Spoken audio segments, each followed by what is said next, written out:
Ya, jadi terima kasih ya buat teman-teman media yang sudah hadir pada kesempatan siang hari ini.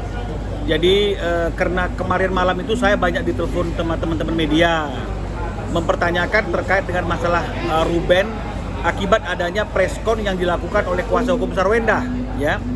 Jadi karena kemarin sudah malam dan teman-teman media ingin konfirmasi untuk both side ya atas pemberitaan yang disampaikan oleh kuasa hukum Sarwenda, maka hari ini supaya tidak satu persatu saya minta teman-teman bertemu dengan saya di tempat ini, ya. Jadi kami ingin menanggapi kalau memang permasalahannya yang disampaikan oleh kuasa hukum Sarwenda itu adalah masalah debt collector, kalau nggak salah seperti itu ya. Nah ini juga kami perlu mempertanyakan apa yang menjadi persoalan yang sangat urgent yang membuat harus ada preskon terkait dengan masalah debt collector, ya. Apakah ini berkaitan dengan tata cara atau kinerja debt collector yang tidak sesuai dengan aturan yang berlaku? Karena OJK kan sudah membuat aturan bagaimana cara-cara untuk menagih pembayaran-pembayaran yang diduga macet, ya. Itu ada aturan dan mekanismenya. Apakah tujuan preskonnya itu adalah berkaitan dengan masalah ingin menekankan adanya debt collector yang melakukan kerjanya di luar jam kerja dengan cara-cara yang tidak tepat atau apa sehingga sampai harus preskon, ya. Kalau memang misalnya bukan untuk hal itu, berarti artinya patut diduga preskonnya hanya ingin mendiskreditkan klien kami, Ruben. Ingin menunjukkan bahwa Ruben sekarang lagi dalam keadaan yang tidak mampu secara ekonomi, sehingga akhirnya ada tunggakan atau ada debt collector yang mencari-cari dia sampai ke rumah kediaman Sarwenda atau S, ya. Jadi ini yang harus dipertegaskan dulu urgensinya. Kenapa sampai harus masalah debt collector itu sampai di ranah publik? Karena harusnya ini kan ranah private. Kecuali ini berkaitan dengan masalah tata kerja debt collector yang bertentangan dengan hukum. Itu pun ada juga mekanismenya. Tanpa harus kita me-announcer ke masyarakat bahwa kita baru saja didatangi debt collector. Kecuali memang ini adalah bentuk dan cara untuk memframing atau ingin patut diduga memojokkan klien kami bahwa dia dalam keadaan hari ini yang tidak mampu ekonomi atau lagi dalam keadaan yang lalai membayar kewajiban. Kalau memang itu tujuannya, meskipun kami percaya itu bukan, ini sangatlah tidak bijak sekali, ya. Itu yang pertama yang mau kami sampaikan. Yang kedua, menanggapi statement dari kuasa hukumnya S yang menyatakan bahwa sudah ada komunikasi dengan kami terkait dengan masalah kedatangan debt collector. Dan kemudian kami menginformasikan bahwa mobilnya ada di bengkel dan dikatakan ini bukan masalah mobilnya ada di mana, tapi terkait dengan masalah kedatangan debt collector. Nah, ini juga kami perlu luruskan, ya. Pada suatu saat saya dihubungi oleh rekan saya Adinda Kris Samsewu, ya, yang merupakan kuasa hukumnya S untuk menanyakan apakah saya sudah tahu ada persoalan atau ada masalah antara S dengan klien kami terkait dengan masalah debt collector. Karena memang itu belum pernah disampaikan oleh klien kami, ya saya mengatakan belum pernah diinformasikan. Setelah saya tanya klien saya, memang ada situasi yang seperti itu dan perlu sebagai catatan, klien saya mengatakan itu sebenarnya jatuh temponya belum tiba. Jadi sangat aneh juga kalau sampai ada orang yang datang menagih sesuatu yang jatuh temponya belum tiba. Belum ada terlambat yang sangat kelewatan batas, ya. Nah, dan klien saya juga mengatakan bahwa posisi mobil itu juga adanya di bengkel.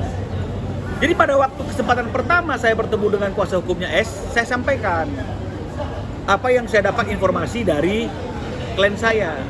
Jadi kalau dikatakan seolah-olah saya kesannya tahu dari awal, dan kemudian kesannya seolah saya menyepelekan bahwa mobilnya kan bukan ada di sana, adanya di bengkel. Ini dipersoalkan. Saya kira ini sesuatu hal yang keliru, yang harus saya luruskan, ya. Lalu kalau kita masih dalam konteks debt collector, negara kita negara hukum. OJK, Otoritas Jasa Keuangan, sudah membuat peraturan tentang tata cara dan mekanisme melakukan penagihan atas kredit pembiayaan kartu kredit yang dianggap macet.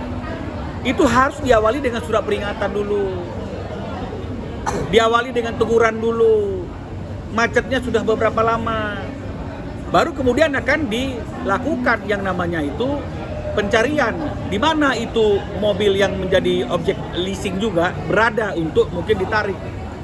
Kalau misalnya kemudian ada orang yang datang ke rumah kediaman S, ini yang salah siapa sebenarnya? Yang salah S-nya, debt collector-nya, atau kita yang bereaksi terlalu berlebih-lebihan?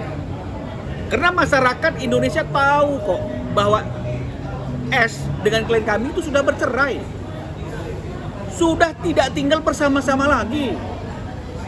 Lalu kenapa datangnya kok ke rumah S?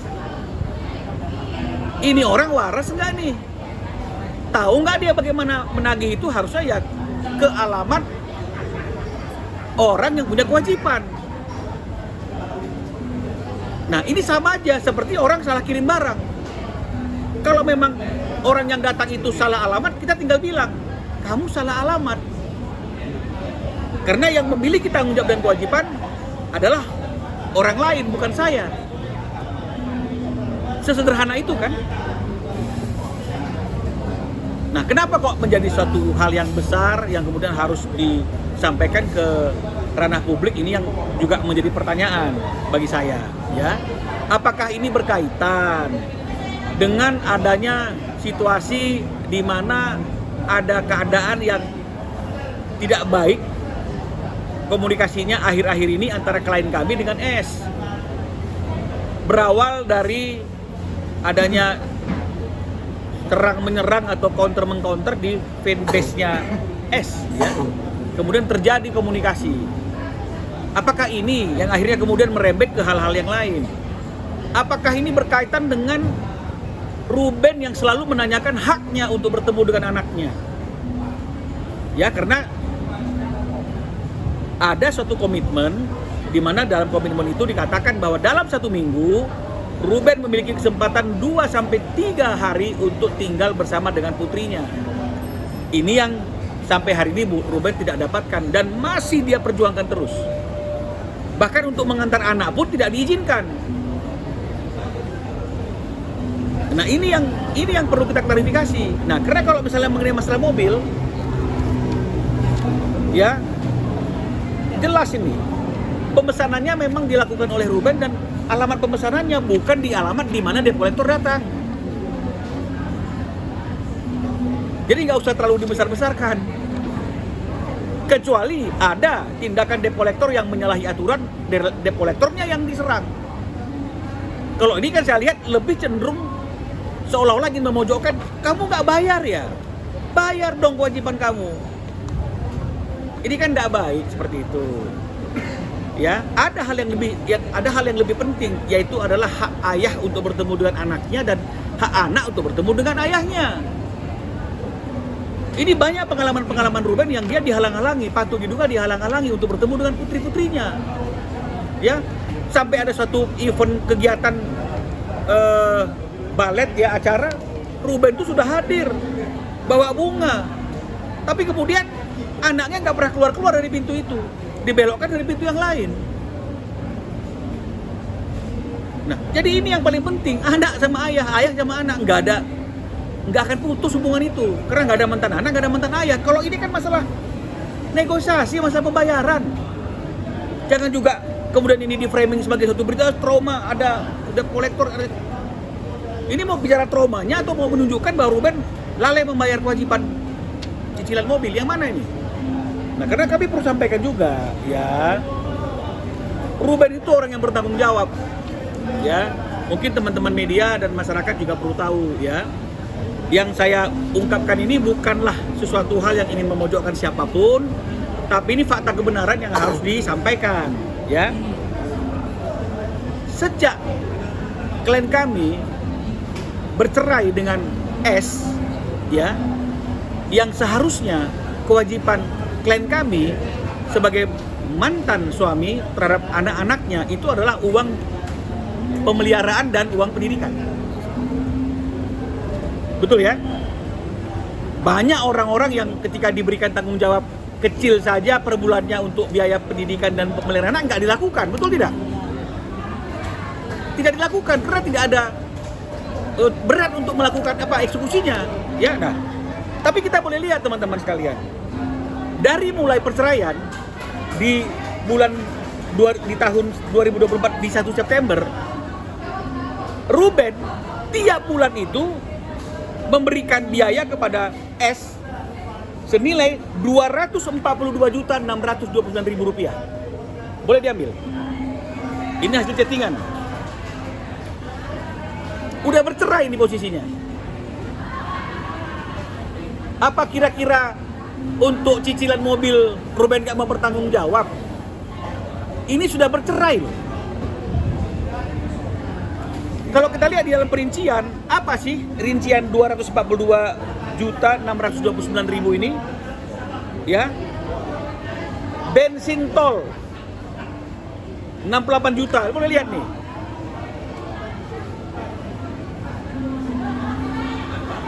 Sarang burung 9,3 juta. Listrik bagi dua. Jadi sudah bercerai, yang tinggal di rumah itu adalah S, yang menikmati listrik itu adalah S, tetap harus bagi dua biaya listriknya, 12,9 juta. Drivernya S tetap ada nilainya 7.050.000 rupiah. Gaji pembantu total 242.629, dan ini bukan hanya sekedar catatan dalam chattingan, ya, tapi ini dilengkapi dengan bukti transfer. Apakah hanya bulan September saja di tahun 2024? Tidak. Ini semua catatannya. Itu September, ini Oktober. Oktober di 265 juta. Ada rinciannya. Kebersihan, uang plastik sampah, uang tisu 5,2 juta. Tiap bulan, ya tiap bulan. Karena di September 5,2 juta uang sampah, uang plastik sampah. Di Oktober juga 5,2 juta. Terus, ini bukan mau apa-apa. Artinya saya ingin mengatakan, apa yang sudah ditanggung jawabi oleh Ruben, dia akan tanggung jawabi. Kalau misalnya kemudian ada sedikit masalah terkait dengan masalah cash flow, yang saya mau sampaikan, siapa sih di negara ini yang tidak pernah mengalami pasang surut? Betul ya? Yang penting niat dan etikatnya baik.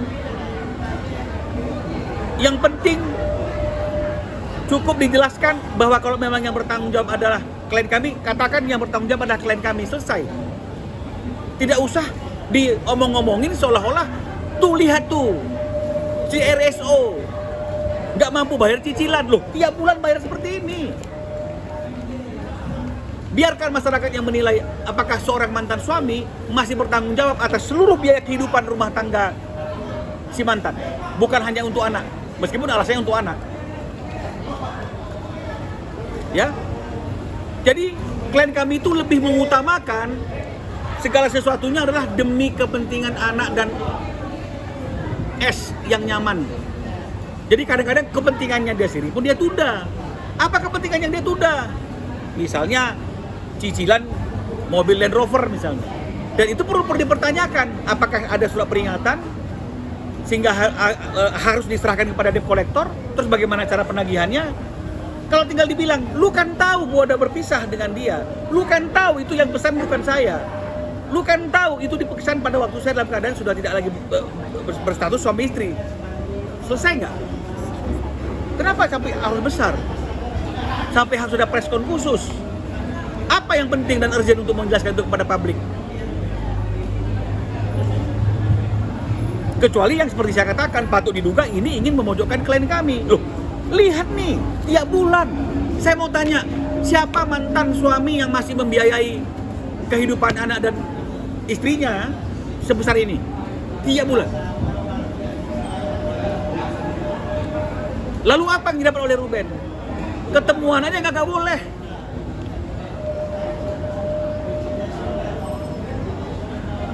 Anak-anak ada kegiatan, ada acara, dipertanyakan, ya, kapan acaranya? Itu adanya, kapan acaranya? Maaf Bun, tadi Thalia perform, kok nggak ada info? Udah nih, kan udah dikasih tahu, kapan kasih taunya? Nggak pernah dikasih tahu. Dalam perjanjian, dalam kesepakatan harusnya, walaupun kita berikan hak asuh itu kepada ibunya, dia memiliki kewajiban untuk menginformasikan, membicarakan apapun yang berkaitan dengan masalah kepentingan anak. Ini Ruben nanya, dijawab pun tidak. Mana lebih besar situasinya? Debt collector datang yang belum pada waktunya dan cukup dijawab seperti yang saya sampaikan, atau seorang ibu yang melarang anaknya bertemu dengan ayahnya. Sementara ayahnya masih bertanggung jawab untuk seluruh kehidupan keluarga itu. Termasuk uang plastik sampah rumahnya yang nilainya 5,2 juta per bulan. Ya, jadi masyarakat harus tahu. Jadi jangan menilai seseorang dari casingnya. Karena Ruben seperti itu, mungkin casingnya kemudian dianggap ini, jangan. Kita jangan menilai orang dari casingnya. Ya.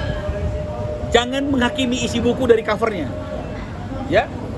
Nah, jadi tidak diinformasikan ternyata. Loh, Ruben ingin cari tahu, kenapa kok dia tidak pernah dikasih tahu? Ya. Karena dikejar, cari WA ya, cari WA-nya katanya. Nggak pernah ada. Diusut-usut rupanya. Kenapa Ruben patut diduga tidak diinformasikan? Ini dia teman-teman. Rupanya pada waktu momen itu dia ingin bersama dengan seseorang. Inilah yang menjadi kesimpulan Ruben pada waktu. Oh, jangan-jangan patut diduga. Tapi kan tega banget. Ibu menghalang-halangi anaknya bertemu dengan ayahnya atau ayahnya bertemu dengan anak dengan alasan apapun. Even itu alasan karena ada debt collector datang, even karena memang ada cicilanmu yang belum kau bayar, itu tidak masuk akal. Karena biaya kebutuhan hidup mereka sampai hari ini masih dibayar oleh Ruben dan nilainya tidak sedikit. Tuh ya. Ini 242, ini 265. Ini 223 tiap bulan. Ini berhutang ya, September, Oktober, November, Desembernya 187. Tuh. Januarinya 207. Posisi bercerai ini kita masih ribet mengenai masalah cicilan mobil. Yang penting itu adalah bagaimana anak bisa bertemu dengan ayahnya.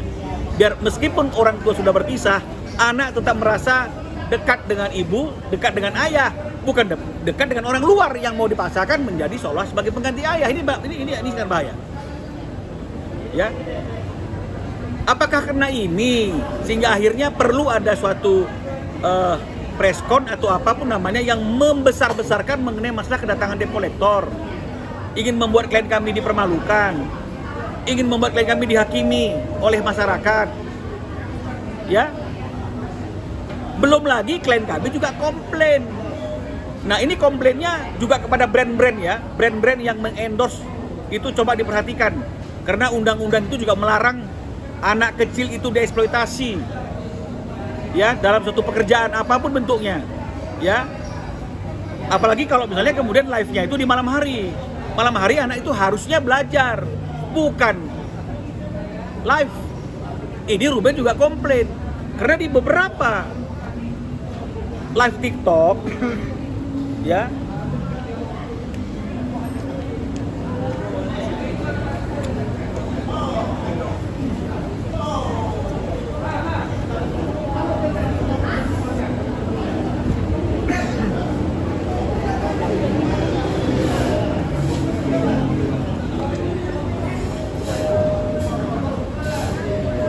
nih, di beberapa live TikTok anak-anaknya dipakai. Jadi anak-anak di bawah umur ini kan nggak boleh dong dicari bekerja kan, live kan pasti kan bekerja toh. Anak-anak kan nggak boleh bekerja, itu kan dilarang. Even ada izin dari orang tuanya ya harus kedua belah pihak. bukan hanya ibunya. Ruben keberatan anaknya dilibatkan. Apakah karena ini sehingga akhirnya kemudian pengalihan isu dibicarakan mengenai masalah debt collector? Ini ya teman-teman, jadi akhirnya kita perlu jelas semuanya bahwa kalau mengenai masalah mobil itu Ruben tidak pernah membantah, dan memang di dalam pemesanan pun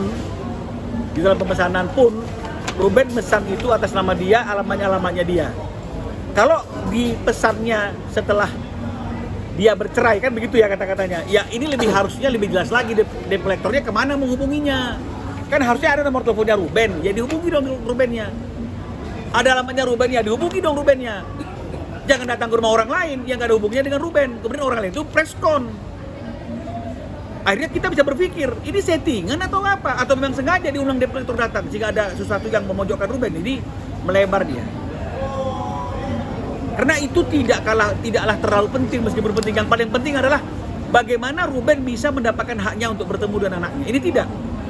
Ngantar sekolahnya tidak diizinkan. Ada chatting-chattingannya. Kalau kita mau buka-bukaan boleh saja. Sampai ngemis seorang ayah kepada mantan istrinya untuk bisa menjemput anaknya di rumah dan mengantarkan ke sekolah.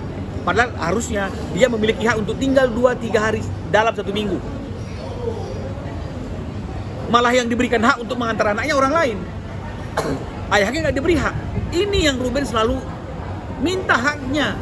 Jangan kita ngomong hal-hal yang lain. Karena kalau mengenai masalah mobil, debt collector, harta sih segala macam, itu bisa dicari solusinya. Sampai hari ini saya tanya, apakah sudah ada tindakan yang membuat S itu diusir dari rumahnya, nggak lagi bisa menikmati apa yang dinikmati hari ini? Ada nggak kasus yang seperti itu?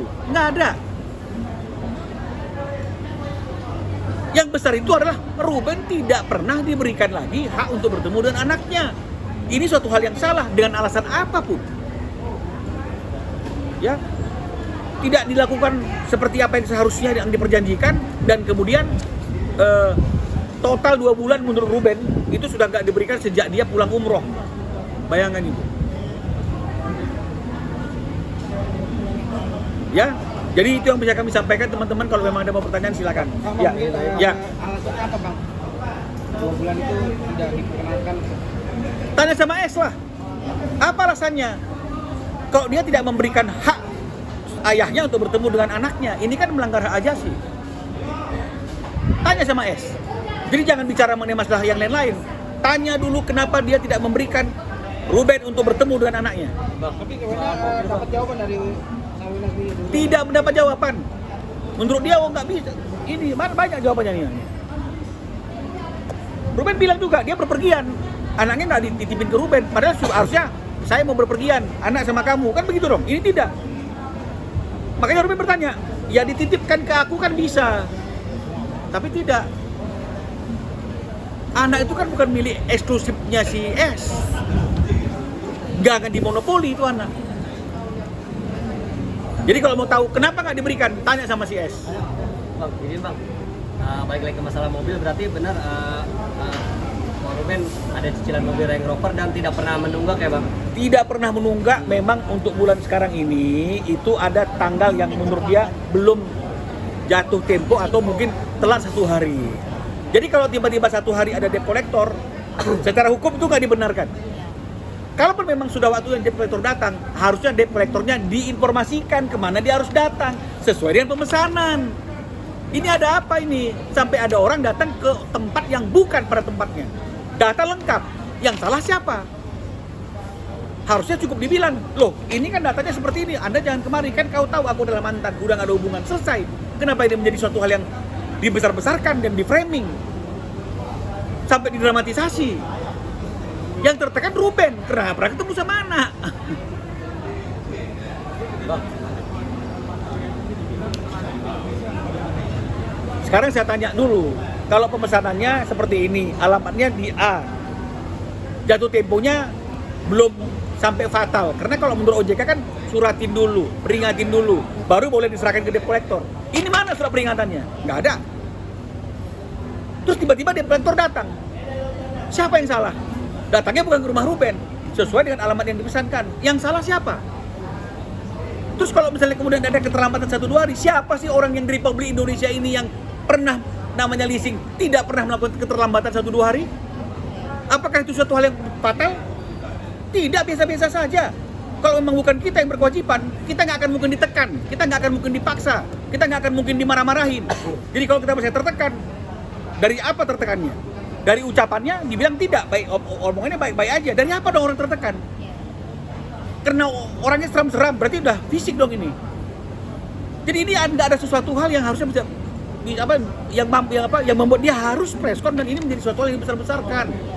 Ini biasa saja. Bandingkan dengan tiap bulan bayar sebesar ini, apa nggak mungkin? Apa mungkin Ruben nggak mau membayar kewajibannya kepada mobil? Ini loh pilihannya.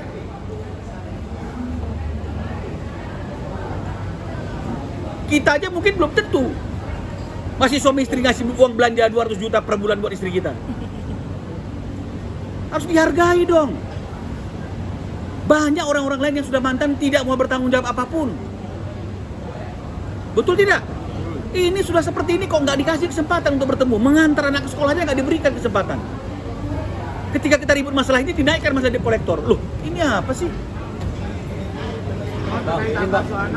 Bang, kemarin kan pihak sana, pihak S mempertanyakan nih, kok bisa ada yang ngasih tahu alamatnya si S ke debt collector itu, sedangkan kan itu yang kayak tadi abang bilang itu kan surat semua alamatnya alamat Ruben itu. Gimana bang? Kok bisa? Kalaupun kok bisa, apakah kita bertanyanya harus ke publik melalui media? Apakah kita harus bertanya ke publik melalui media? Kok bisa ada orang yang datang ke rumah saya bla bla bla? Apakah harus ke media untuk diketahui? Tanya aja langsung ke leasingnya. Selesai urusannya. Bikin surat. Jangan lagi kau datang karena nggak ada hubungan. Selesai masalahnya. Kenapa harus seperti ini yang membuat Ruben jadi akhirnya dinilai seolah-olah tidak bertanggung jawab, lagi nggak punya duit. Nggak punya duit itu bukan kejahatan. Betul ya teman-teman ya? Ya, masyarakat, ayo kita coba sama-sama berpikir logis. Apakah nggak punya duit itu adalah kejahatan? Apakah itu kejelekan? Tidak. Semua orang pasti akan pernah mengalami yang namanya tidak punya duit. Karena hidup ini pasang surut. Yang penting jadi orang, harus menjadi orang yang memiliki akhlak, etika, dan moral. Tidak melakukan hal-hal yang bertentangan dengan hukum. Kalau kita tidak melakukan kewajiban terlambat 1-2 hari, itu kan suatu hal yang biasa dilakukan oleh semua orang. Kalau debt collectornya datang salah alamat, jangan tanyakan kita. Karena kami tidak pernah memberikan data apapun yang berkaitan dengan masalah pihak sana. Nanyanya harusnya ke leasingnya. Yang bertanya siapa? Kuasa hukumnya. Bukan bertanya kepada masyarakat, masyarakat, masa begini kami heran loh, ini apa nih curhat. Tapi curhatnya itu kok kesannya seperti memojokkan klien kami. Makanya kami buka, klien kami itu orang bertanggung jawab. Untuk orang yang sudah mantan aja dia bertanggung jawab seperti ini, apalagi untuk dirinya. Bahkan kadang-kadang dia menyampingkan, jangan-jangan karena dia mengutamakan ini, telat 1 bulan, 1 hari bayar Land Rovernya. Mau mengerti sedikit dong, jangan mau menang-menang terus. Masalah tadi yang anak agak sulit temui, bisa digugat nggak sih? Bisa, kami bilang nggak bisa digugat. Ini negara hukum. Tidak ada apapun yang orang itu memiliki hak secara absolut yang nggak bisa digugat. Ya, artinya semua orang sama di mata hukum. Ya, jadi kalau misalnya kemudian hal ini terjadi terus, ya bukan tidak mungkin akan ada upaya-upaya hukum untuk memperjuangkan haknya Ruben. Itu hak ajasi yang dilindungi oleh undang-undang. Hak seorang ayah ketemu dengan anaknya, dan hak seorang anak untuk ketemu dengan ibunya. Berlagi ya. Ya kan? Jadi ini bisa dilakukan secara hukum. Jadi nggak ada yang nggak mungkin. Bang, komunikasi Ruben dengan S sendiri sampai sekarang bang, via chat itu masih terbuka atau udah blokir atau seperti apa bang? Masih chat-chatan. Masih. Ya. Klien kami gentleman, nggak ada yang namanya blokir-blokiran. Jadi bebas. Tuh, ada nih bukti-buktinya. Jadi sebenarnya kalaupun misalnya masalah debt collector itu cukup tanyakan via chat, selesai urusannya. Kenapa mesti sampai ke media? Kenapa mesti sampai ke publik? Bang, dengan kan ini kan kemarin pihak S dan lawyernya udah preskon nih, abang juga udah preskon nih bang. Langkah selanjutnya apa bang? Mungkin akan mediasi, ketemu bareng gitu bang untuk menyelesaikan masalah ini, atau udah biarin gitu aja? Kita kan sudah ketemu. Ketika ketemu dengan kuasanya, kan yang pertama kali menghubungi abang kan kuasanya S. Ayo kita duduk bareng, Dia menyampaikan tentang debt collector, kita tampung dan kita klarifikasi. ininya berarti bukan salah kita, kan begitu. Sekarang kami bertanya juga kepada kuasa hukumnya, bagaimana yang berkaitan dengan anak haknya Ruben kok belum diberikan. Mereka mengatakan nanti akan dibicarakan dengan kliennya, tapi sampai hari ini tidak pernah ada klarifikasi apapun terkait dengan masalah hak Ruben itu. Yang dibesar-besarkan masalah debt collector-nya. Tapi terkait dengan masalah kepastian Ruben untuk bertemu dengan anaknya, tidak ada jawaban, keputusan, klarifikasi apapun hingga hari ini. Itu yang kami tunggu-tunggu. Pak, kemarin tanggal 11 Ruben menyurati Sarwenda soal peringatan apa ya Bang? Kami menjurati Sarwenda tanggal 11 itu surat pemberitahuan, bukan peringatan. Ya, kami ingin memberitahukan bahwa ada haknya Ruben untuk bertemu dengan anaknya. Jadi kami ingatkan, jangan lupa kamu ya atas hak Ruben untuk bertemu dengan anaknya. Jadi bukan disomasi, tapi diingatkan, diberitahukan. Mungkin dia lupa selama ini. Jadi nggak ada yang namanya peringatan. Tapi kalau dari mereka juga sama. Mereka sama menanggapi, oh itu urusannya bla bla bla gitu ya. Dan yang paling penting yang mereka sampaikan pemberitahuan tentang tadi itu debt collector, cicilan, kan begitu. Jadi ini yang nggak ketemu. Padahal sebenarnya itu bisa diselesaikan terkait dengan masalah keuangan. Ada pasti ada solusinya. Yang penting anak itu jangan sampai disandera karena satu kepentingan apapun persoalannya, harusnya anak tetap memiliki hak untuk bertemu dengan ayahnya dan sebaliknya. Ya saya kira seperti itu teman-teman. Ada lagi? Ruben ini udah pernah ngomong secara personal nggak soal dia dibatasin untuk ketemu anak? Ya sudah lah. Sudah ini emangnya apa? Dari Sarwenda sendiri. Loh ya itu, apakah salah yang ngantari kok ininya tantenya, neneknya semua segala macam. Jadi akhirnya berbagi dengan orang-orang lain. Itu jawabannya seperti ini ya.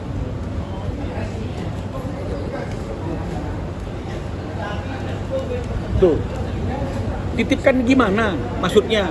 Ruben kan bilang, kalau kamu lagi keluar kota nggak bersama dengan anak, titipkan dengan saya. Dia jawab tuh. Titipkannya gimana maksudnya? Kan dari dulu nggak pernah ada masalah kalau misalnya dia ditemani oleh neninya. Loh, ini kok bicara masalah dulu, sekarang kita sudah pisah Bu. Jadi tidak satu rumah lagi.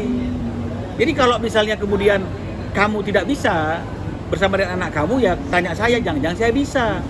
Kan itu pertanyaannya, tapi jawabannya seperti itu. Karena dari dulu nggak, kalau ada halangan ditemaninya nggak ada masalah kok. Jadi jawabannya tidak selalu. Ya, jadi seperti itu terus. Terakhir ketemu Kita kapan beberapa kali mungkin? ngomong kan di Instagramnya Ko Ruben kan ada ngantri anak-anaknya untuk sekolah ya. Itu cara minta izin seperti apa kan? Tadi bilang kalau mereka sulit untuk ketemu ngantar anak ke sekolah gitu. Kalau mengenai masalah anak itu kan komunikasinya dengan babysitternya, datang dijemput. Ini sudah nggak boleh lagi. Sudah tidak diizinkan. Ya, terus harus dicek juga postingan-postingan itu yang up to date atau video-video lama yang diposting lagi. Ini harus dicek dulu, Bro. Ya. Jadi harus seperti itu. Terakhir kapan sih Bang nganterin Ya kan udah nikah sejak 2 bulan ini nggak bisa ketemu. 2 bulan berarti? 2 bulan beneran nggak bisa ketemu. Ya, oke. Cukup ya. Ya. Cukup, Bang.